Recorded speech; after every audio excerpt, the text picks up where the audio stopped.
क्या आपने कभी ये गौर किया है कि हमारी जो फूड है वो किस तरह से डाइजेस्ट हो जाती है, किस तरह से वो हमारी बॉडी में जज़ब होती है और हमें किस तरह से वो एनर्जी प्रोवाइड करती है। हमारी बॉडी के अंदर बेशुमार केमिकल रिएक्शंस हो रहे हैं।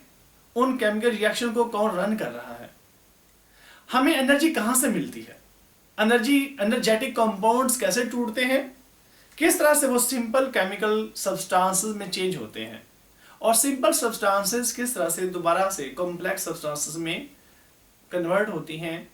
ये मुख्तलिफ क्वेश्चंस हैं जो कि एक आम आदमी को भी पता होना चाहिए।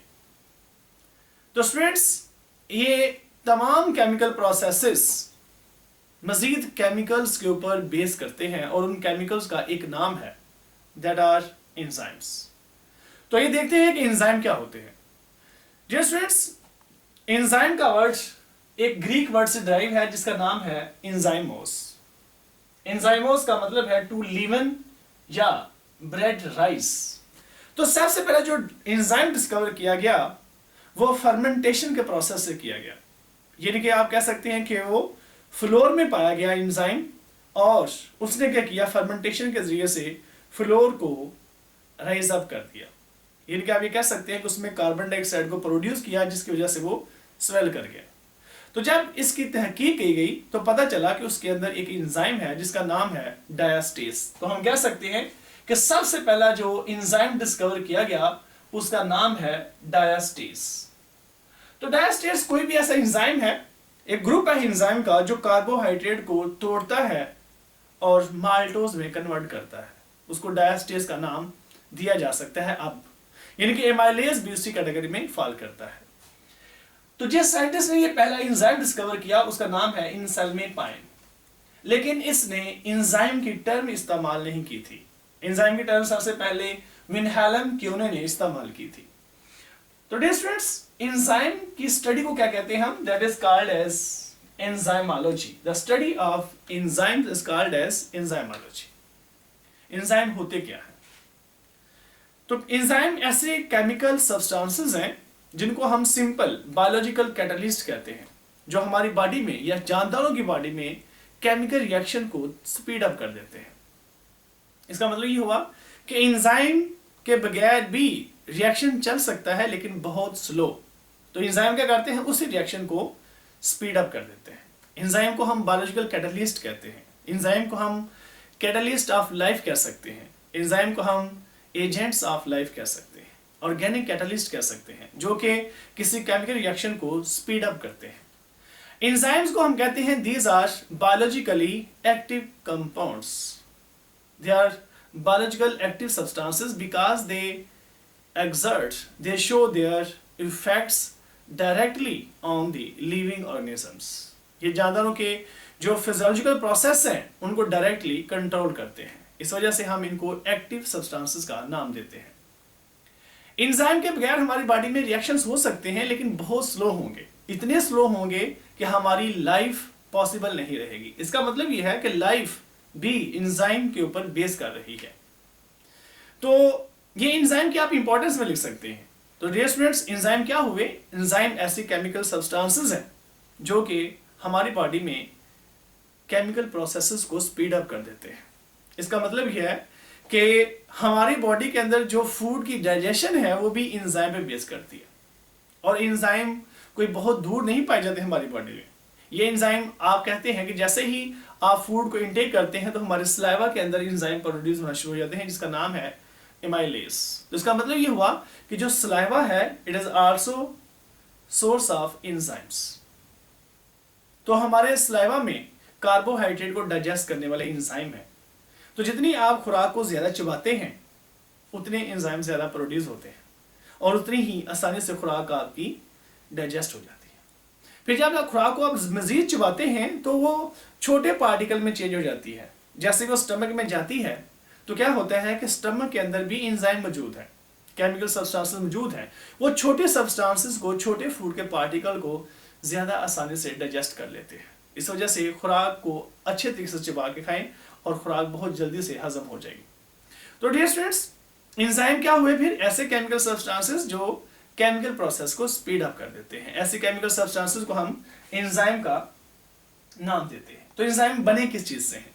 एंजाइम की कॉम्पोजिशन क्या है? एंजाइम की केमिकल कॉम्पोजिशन क्या है? They are composed of hundreds of amino acids। अब ये कह सकते हैं कि amino acid they are simple blocks, they are simple units of enzymes. जैसे आप कह सकते हैं कि ये बिल्डिंग ब्लॉक्स हैं एंजाइम्स के। तो ये छोटे छोटे यूनिट्स हैं अमीनो एसिड, इनके मिलने से कॉम्प्लेक्स कंपाउंड बने जिनको हम एंजाइम कहते हैं। तो एंजाइम प्रोटीन नेचर होते हैं और ये अमीनो एसिड से बने हैं। एंजाइम का अगर हम स्ट्रक्चर देखें तो एंजाइम स्ट्रक्चरली 3 कंपोनेंट्स पे बेस करता है। एंजाइम के 3 पार्ट्स हैं।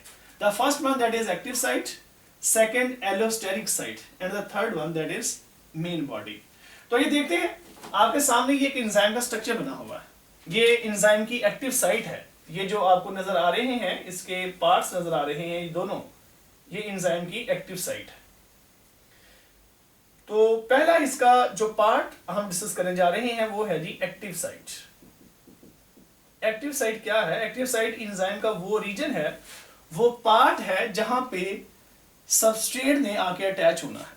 सबस्ट्रेट क्या है? ऐसी केमिकल सब्सटेंस जिसके ऊपर एंजाइम ने एक्ट करना है। मसलन आपने कोई फूड खाई है या फूड चबा रहे हैं, खा रहे हैं, ये जब केमिकली टूटेगी तो इसको आप सबस्ट्रेट का नाम देंगे। यानी कि इसका मतलब ये हुआ कि हमारी फूड भी सबस्ट्रेट हो सकती है।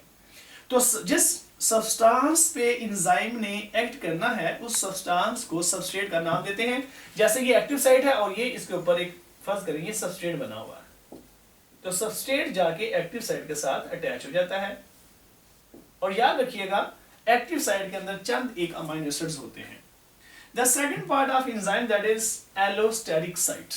याद रखिएगा स्टूडेंट्स, एलोस्टेरिक साइट तमाम एंजाइम में जरूरी नहीं कि प्रेजेंट हो, लेकिन मेजॉरिटी एंजाइम में ये पाई जाती है एलोस्टेरिक साइट, और this is a allosteric site. Allosteric site किस लिए है? It is site for attachment of substrate, attachment of cofactor and inhibitor. Allosteric site, it is a site for attachment of cofactor और inhibitor. तो ये दूसरी इसकी site है। पहली कौन सी थी? Active site. Second one that is allosteric site and the third one that is main body, main body of enzyme. इस तरह से एंजाइम के 3 पार्ट्स हैं। तो जो एंजाइम की ज्यादा मैस है वो इसी मेन बॉडी पे बेस करती है। तो ये मेन बॉडी का काम क्या है? ये एंजाइम की ग्लोबुलर शेप को मेंटेन करती है। तो एंजाइम की जो शेप है वो ग्लोबुलर होती है, मतलब ये कि ग्लोब लाइक, स्फेरिकल या एलिप्सॉइडल टाइप की होती है। हमारी बॉडी में मोस्टली 2 तरह की प्रोटीन्स हैं, फाइब्रस प्रोटीन्स जो धागे की तरह लंबी प्रोटीन है, और दूसरा ये ग्लोबुलर प्रोटीन्स हैं। तो एंजाइम ग्लोबुलर प्रोटीन के बने होते हैं। तो एंजाइम के ये 3 पार्ट्स हैं। तो डियर स्टूडेंट्स, एंजाइम की अगर केमिकल नेचर देखें तो केमिकल नेचर के अकॉर्डिंग एंजाइम 2 तरह के हैं। They may be composed of protein और they may be RNA in nature. इनका मतलब हुआ कि ये 2 तरह के हैं, प्रोटीन इन नेचर या आरएनए इन नेचर। तो majority enzymes they are protein in nature. ज्यादा जो एंजाइम है वो almost all enzymes they are protein in nature. लेकिन चंद एंजाइम ऐसे भी हैं जो आरएनए के बने होते हैं। मसलन ऐसे एंजाइम को हम कहते हैं कि they are composed of ribosomal RNA, ribosomal RNA, and they are called as ribozymes. इनको एक नाम देते हैं राइबोजाइम का।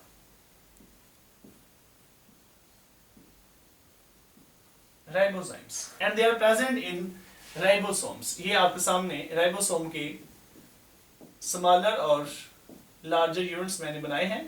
राइबोसोम, ये राइबोसोम का लार्जेस्ट सब यूनिट,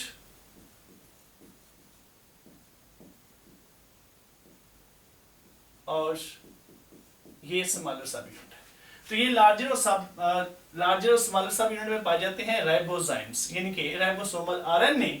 और इनका काम क्या है? ये प्रोटीन को सिंथेसिस करने में हेल्प करते हैं। ज्यादातर ये लार्जर सब यूनिट में पाए जाते हैं और ये ट्रांसलोकेशन में हेल्प करते हैं। ये पेप्टाइड बॉन्ड को जोड़ते भी हैं और बनाते भी हैं, राइबोजाइम्स। तो लेकिन मेजॉरिटी एंजाइम किस चीज के बने हैं जी? Protein in nature. जो एंजाइम प्रोटीन के बने हुए हैं वो दो तरह के हैं, या तो वो उनको कोफैक्टर चाहिए ही नहीं, और कुछ ऐसे हैं जिनको प्रॉपर काम करने के लिए कोफैक्टर चाहिए। तो दोबारा देखें, केमिकल नेचर के अकॉर्डिंग एंजाइम दो तरह के हैं, प्रोटीन नेचर और आरएनए नेचर। जो आरएनए में नेचर में आरएनए है वो उनमें राइबोसोमल आरएनए पाया जाता है, उनका नाम क्या है, राइबोजाइम्स, और ये राइबोसोम में पाए जाते हैं। ज्यादा इनकी जो क्वांटिटी है वो लार्जेस्ट सब यूनिट में है और थोड़ी क्वांटिटी में स्मॉलर सब यूनिट में है। तो इनका काम वहां पे प्रोटीन तैयार करवाना है। जो एंजाइम प्रोटीन नेचर होते हैं वो दो तरह के हैं। कुछ ऐसे हैं जिनको वो 100% प्रोटीन के बने हुए हैं और उनको कोफैक्टर नहीं चाहिए। कोफैक्टर क्या है वो भी हम डिस्कस करेंगे। तो कोफैक्टर कुछ एंजाइम को नहीं चाहिए, वो बिल्कुल प्रोटीन के बने हैं। जैसे कि आपके सामने एक एंजाइम बना हुआ है, ये एक ऐसा एंजाइम है जो सारा का सारा प्रोटीन का बना हुआ है। सिंपल इसके साथ एक कोफैक्टर अटैच होगा और ये अपना फंक्शन परफॉर्म करेगा।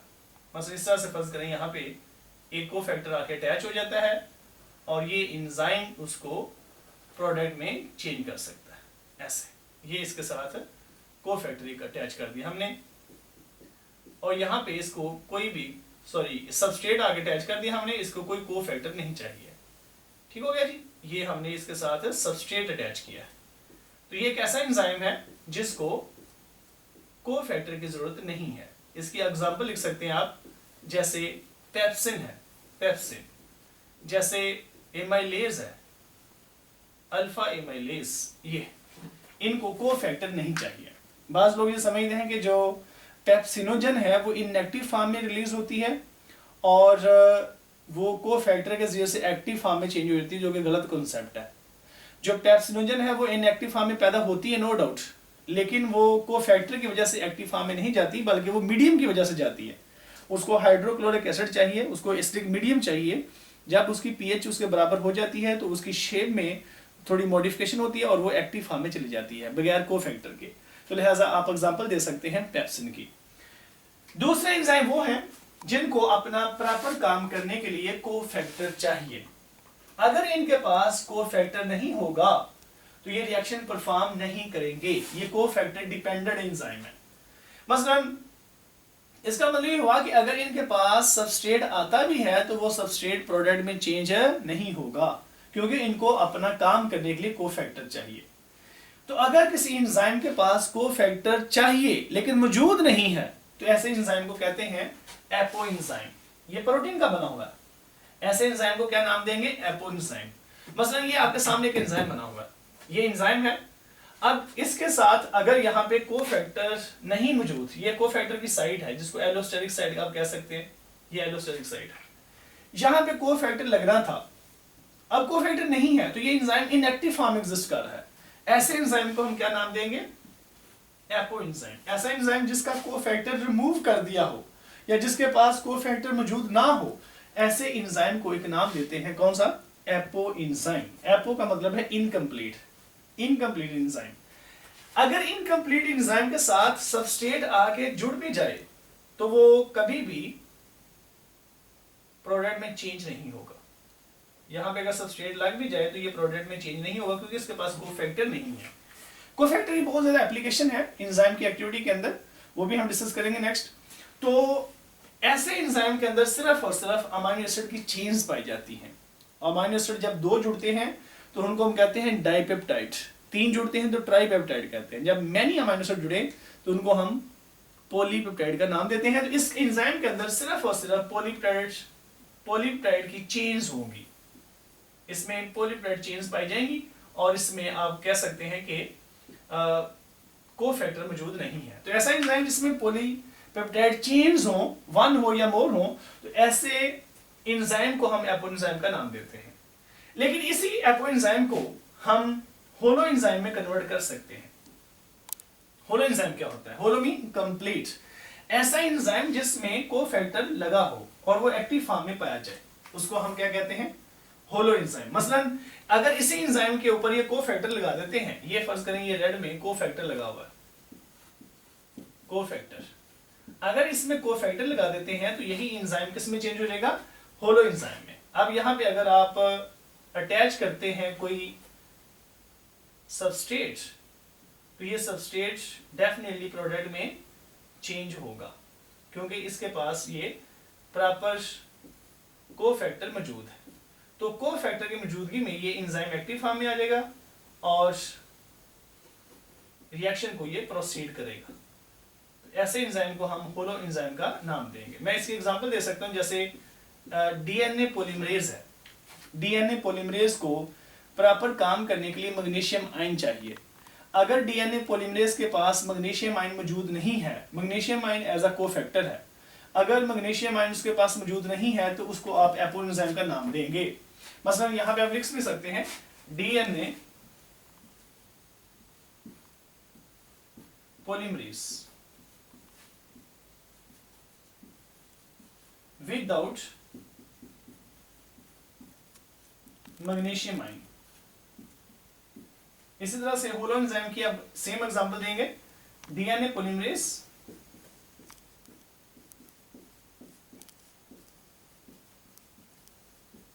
With magnesium ion. ठीक हो गया जी।